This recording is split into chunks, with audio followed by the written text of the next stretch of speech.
Hey Waffle Gang, I do hope you are well. My name is Mark and today we're checking out some more Reddit stories. And if you do love a Reddit story, why not consider hitting that like, subscribe, maybe that notification bell too. And let's crack on with today's first story. Much love, guys. Now today's first story comes from a throwaway account from the relationship advice subreddit. And it says, on our anniversary, my 27 male, wife 27 female, and I were intimate. And she said another man's name during sex. He's a mutual friend. I'm 27 male in a fight with my wife 27 female after an incident during intimacy. For context, we're high school sweethearts, married for 6 years. We have a child, 3 male, and we've been through a lot together. I love her deeply. Our marriage is in a rough patch. Our quality time as a couple is struggling. We're in counseling. We're working on making time for each other and reaffirming our bond. That's our current focus in counseling, and we're assigned intimacy exercises. Part of these exercises is for us to make a consistent, conscious effort for each other. We had a staycation to celebrate our anniversary, while our son spent the weekend at his grandparents'. The trip was largely nice, and we got to better focus on each other. The night of our anniversary, we were cuddling, and it turned into more. My wife initiated. She was really into it and expressive, and then out of nowhere, she moaned another man's name who's in our friend group. We stopped immediately. There was no mistaking what she said. She looked stunned before recovering and treating it like texting a typo or something. When I questioned why she'd say another guy's name, let alone one of our friends, she swore it meant nothing and that she was just consumed with what I was doing to her. I couldn't buy it. I don't believe it meant nothing. Not the passionate way she said it. I believe she was fantasizing about him while being with me. She insisted it wasn't like that and it was only a slip of the tongue. I asked why his name in particular. First she didn't know, then said maybe because she was replying to his text earlier in the group chat.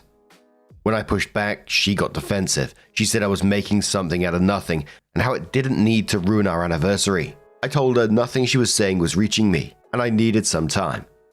She tried kissing me and initiating again like nothing had happened, but I turned her down. The incident put a damper on the rest of the trip. We haven't been intimate since, and any steps we've made forward with our exercises have taken a significant leap back.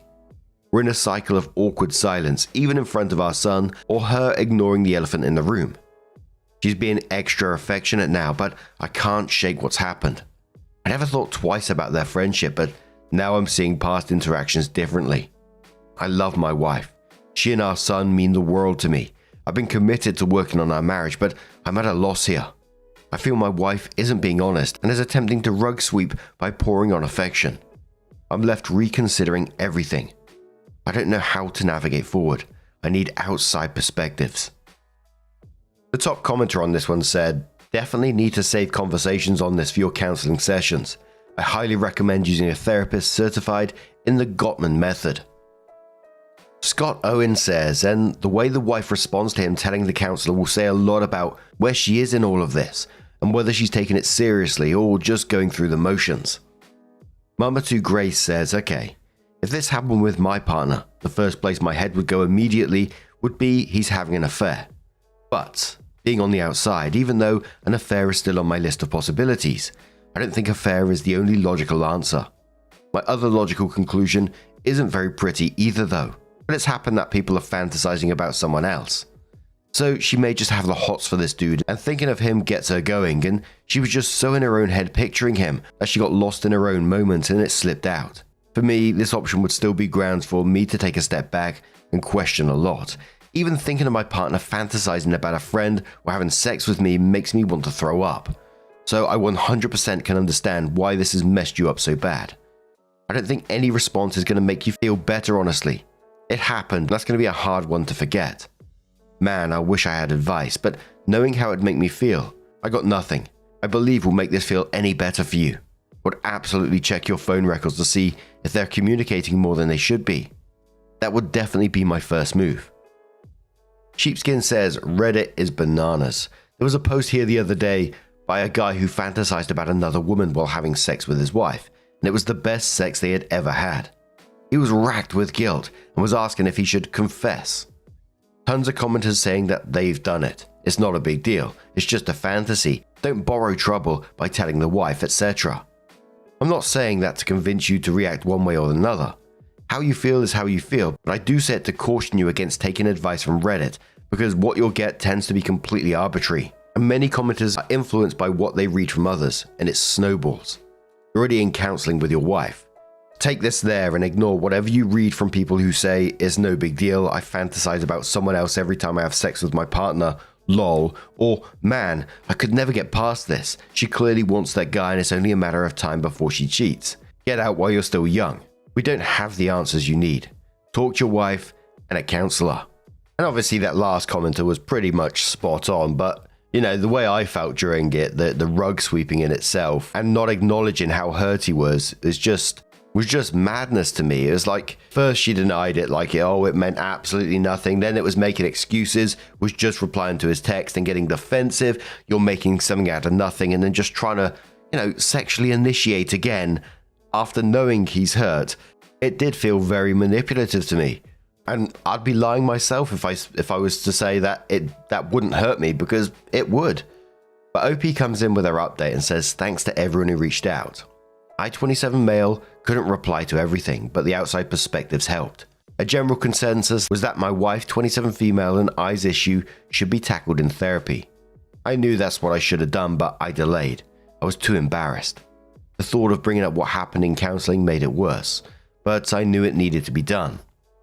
My wife didn't initially take kindly to it. She was defensive and accused me of throwing her under the bus. I disagreed. I wouldn't throw her under the bus either. The truth is, we never arranged topics in therapy beforehand. We argued over each other. Our therapist came through as a referee. She called for a timeout for us to recollect and reflect on the objective being working towards a solution, not going at each other. We were able to actually talk once things cooled down. My wife was asked how she would feel if the roles were reversed. She admitted if I'd said another woman's name while we were having sex and on our anniversary, she wouldn't have handled it well at all. She apologized for downplaying my feelings. While I appreciated her acknowledgement, I still thought she wasn't honest about why she said the guy's name. So I pressed. She said she didn't want to hurt me more than she already did. I told her she was hurting me by lying. She confessed that during a stint where we weren't having sex, she engaged in fantasies to satisfy herself. One of them was our friend. I knew the stint she was talking about. Intimacy as a whole has been a struggle, but there was a point where we were abstinent sexually. We weren't even sharing a bed at the time. We'd argue, then leave to separate rooms. Or our son, 3 male, would share the bed with us. I asked how long she'd been fantasizing about him. She said off and on. It wasn't a constant fantasy. It wasn't necessarily about him, but more about the taboo. She swore that the fantasies meant nothing. They were just scenarios to get her there and nothing she would ever actually want. It was tough, but I tried hearing her out instead of shutting down. Arguing wasn't getting us anywhere either.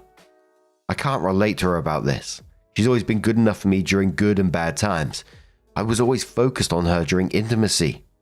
I told her that while I knew our marriage wasn't perfect, I thought we're getting to a better place and we were engaging in various forms of intimacy again. She claims she doesn't indulge the fantasies anymore. I called bull because she did that on her anniversary of all days. She insisted his name was only a slip of the tongue because she was replying to his text in the group thread that day. She said she was consumed with what I was doing to her, and in the heat of the moment, his name slipped out. When I asked why she didn't tell me all of this after the incident, she said she felt guilty and afraid for our marriage. She said our marriage was already in a state of recovery, and she didn't want to blow everything up over a stupid mistake.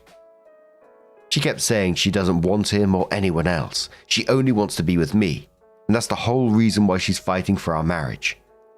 The session was a lot. I was mostly quiet after she finished. She asked me to please say something, but all I could say was I needed some time. I'm still sorting through how I feel. I believe she was more truthful, but it's difficult. Nor do I see things between her and our friend the same. I would like to work on my marriage. My wife and our son mean the world to me. I want the best solution for everyone involved. Thank you again to everyone, and I appreciate the support. The top commenter came from Art Needs More Floof, who said, I think next thing you need to do is schedule another therapy session and discuss tools for rebuilding trust. At this point, you bring up your trust was shook because she kept trickle-truthing, and how can you know she isn't hiding more from you? That you don't want to distrust her, but you don't know how to rebuild. Allow me to be blunt about some uncomfortable truths. Everyone fantasizes. It is if and how we act on our fantasies, and if we allow our fantasies to impact our real life, that matters. Keep your focus on her behavior, not her fantasies. Trust is similar to reputation, in that once it is broken, it is hard to rebuild, but it can be rebuilt. Trust is always a leap of faith. It is built on little acts of consistent, reliable behavior, but at its heart, it's a leap of faith. The little voices in your head, OP, the ones going, but what if she's secretly in love with friend? But what if she thinks he's sexier than me, etc.? Yes, those voices. Nothing your wife can say or do will be able to silence those voices. That is a battle for you and you alone. You need to figure out how to self-soothe those voices. Brick Russell says, well, that's the problem with trickle-truthing. There's no way to know when she stops trickling and when she's telling the truth. And Dan the Pepperman says, I didn't do it. I did, but it was just a fantasy. I don't fantasize anymore. I do fantasize, but it doesn't mean I want him. I want him, but won't do anything. I did something on our struggle time, but it was just hanging out. And so on. And there was a lot of doubt in the comments about her side of things and just not believing her. And I say it a lot in these stories, but like that one commenter said, once the trust is gone, I don't know, I think I'd find that really difficult to rebuild. I'm not saying it can't be done, but I'm just saying for myself, it's hard to unsee or unhear what was said in this situation. But what do you guys make of this one? Put yourself in OP's shoes. How would you feel about it? How would you deal with it? Could you move past it? Let us know your thoughts down in the comments below. And let's move on to another story.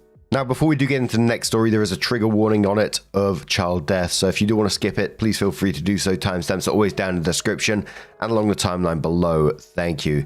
This story is from the Today I Fucked Up subreddit from Physical Device 1396. And it says, Today I fucked up by calling a family's recently deceased son a fucking moron. It starts, I didn't realize how long this story is until I typed it out, so sorry for the long read. For context, I'm a mailman who works out of the Midwest. I'd have to tell my fellow carriers that in this area, and the past 3 months have been rough. Not only has my city had snowed for 3 weeks straight now, but Christmas package volume hasn't gone down very much. I've been working from 8 AM to 8 PM Monday through Saturday for these 3 months just to keep my head up with the volume. It's also been very cold, and all around I've been extremely stressed out and tired. Well, yesterday was no different. As I was told first thing in the morning that I had 2 routes I had to get done on my own, plus any extra packages when I got back. Not only that, but my ProMaster, a bigger mail truck, had been taken on Sunday for maintenance, and I had to take a much smaller Metris car. This means I have much less space for all the mail and packages, but Metris cannot drive through any amount of snow. Not joking, a light dusting on the road will result in you getting stuck. So I was already tired and very frustrated. Fast forward to halfway through my day, and I'm delivering packages to a nicer neighborhood. I see the house that I'm dropping a package at doesn't have any open spots to park on the street, except for in front of their neighbor's fairly long driveway. It's not uncommon for us carriers to block a driveway for a minute just to drop off a package, so I don't think anything of it. Well, I couldn't see the end of the driveway due to the other cars, and as I turned to park, I realized that at the end of their driveway is a pretty large pile of snow. I tried to brake and turn, but it was too late. I land right in the middle of this snow pile, completely stuck. I try in vain to get myself out, but for safety reasons we aren't allowed to dig ourselves out. So I have to call the office to get a tow truck, which I'm told might take an hour to get there. This means I'll have to stay an extra hour to get the rest of the packages delivered. Pretty obviously, I'm absolutely livid at this point, cursing up a storm in my car. Well, down the driveway comes a man who doesn't look very happy. He throws up his arms in that "what the fuck you doing" pose, which just makes me more mad. I get out and snap at him, "Can I help you?" And he snaps back at me with a "what are you doing blocking my driveway?" And this is where I fucked up. I'm usually very calm and polite with customers, no matter how rude they are to me. But today I just couldn't control myself, and I say, well, it looks like someone was too lazy to shovel the snow on their driveway into their yard, and instead piled it in the street. The man gets red in the face and looks like he's going to scream at me, but takes a deep breath and says, "My son shoveled this for me." Without even thinking about it, respond, "Well, your son is a fucking moron." I again expect him to yell at me, which in hindsight is exactly what I wanted him to do. Instead, he stumbles back like I struck him, and I see tears start to pour from his eyes. He immediately turns and half runs up the driveway, and I can see he's sobbing. I instantly feel confused and extremely guilty because, mailman or not, there was no reason for me to speak to him that way. So pretty quickly, I follow him up the driveway, where I see their cars parked. On both sides of the back windshields is a sticker of a boy, with text on top and bottom that say, using fake name, "Rest in peace Riley, we'll miss you, 2008 to 2025. I feel like I was slapped in the face. Their child had passed 2 weeks ago. I walk to their door in a daze and knock. Both parents answer, a mix of fury and anguish on their faces. That's when the stress and exhaustion from the past 3 months and the intense guilt I was feeling hit me like a brick wall. I dropped to my knees and began to cry, trying to tell them I was sorry in between sobs. To my astonishment, both parents dropped next to me, wrapped me in a hug and started to cry with me. We stayed like that for a few minutes until I got my crying under control, and I told them why I was so angry and how sorry I was. The dad put his hand on my shoulder and told me he forgave me, which brought on more tears. We introduced ourselves and talked for a bit, but eventually I had to go wait for the tow truck in my car. But as I was waiting, they both came out with winter gear and snow shovels. They were offering to dig me out, which I vehemently refused. I told them I didn't deserve all their help, but the mother told me, "I cleaned up my son's messes for 16 years because I'm his mother. That doesn't stop just because he's passed," which caused me to cry even more. They eventually got me out and I exchanged phone numbers with them and told them I'd invite them over for dinner later this week. They accepted and now my wife are going to cook them a veritable feast this coming Saturday. Oh, bloody hell, those bloody onion ninjas are around again. And this is just one of those stories for me where it's just humans being human. No, we have our emotions and sometimes they get the better of us, whether they're good or bad or whatever. And there was a lot of compassion from both sides here. Ropey recognizing how he'd upset this person, following him up the driveway, apologizing to them being forgiving, and then coming out to help him. Oh, don't get me started. I can feel myself welling up again. But the top commenter said on the back of this one, "A mistake done when in a stressed day pales in comparison to the immensity of your soul in being able to sympathize and share your heart with them. You're a good and kind person, OP. Not everyone would think about the dad who went back home crying. You done good in the end, and that is what matters." So, about a week or so later, OP did update the post and said, "First things first, I'd like to say thank you to everyone who posted love and support on the original post. I apologize for not responding to any comments.